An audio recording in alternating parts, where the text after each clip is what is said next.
Are you looking to grow internationally?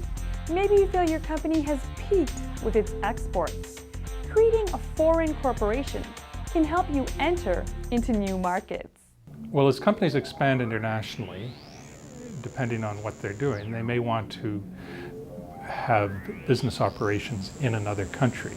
And to do that, the most obvious and most common thing to do is to form a company in that country that would be, for all practical purposes, like having a company in Canada.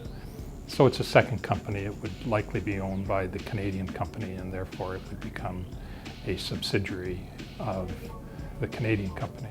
Now, the advantages of that is that it can create and would create limited liability in the same way that a Canadian company would create limited liability, so that the operations of the foreign subsidiary can be looked at on their own, and this leads to greater flexibility.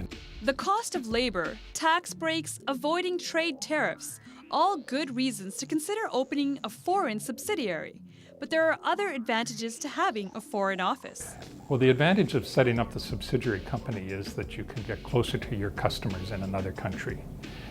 And depending on what you're doing, you may be manufacturing in that other country because it's less expensive than shipping directly from Canada.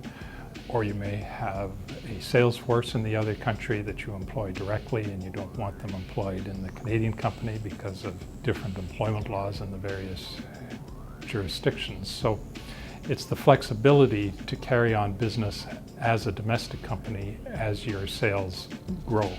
There are many steps to consider with a foreign subsidiary. Start with a trip to the region to experience the culture and maybe form local liaisons. The next step would be following the same business practices when starting a company in Canada. You would inform yourself as to what the laws are about a company, what it means to have a company in that other country, and you would need typically to talk to lawyers, or you would typically talk to accountants.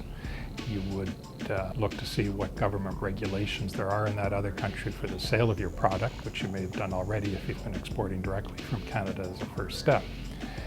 But the way not to get too overwhelmed with the fact that you're in another country is to think of it as if you were starting in Canada. And the same things you did in Canada you would need to do in the other country. It's just that it happens to be another country. Another big advantage to a foreign subsidiary is its value. You now have property that is modeled after your Canadian company, but could be sold off separately. The subsidiary does become a separate earning opportunity, depending on how you set it up, but it might have a sales force, it may have value on its own, maybe goodwill there that you could sell for a profit and continue to maintain your Canadian company. You should always think of what your exit strategy would be should sales in another country take a downturn. Depending on where you are, there may be some political risk that you have to factor into the equation.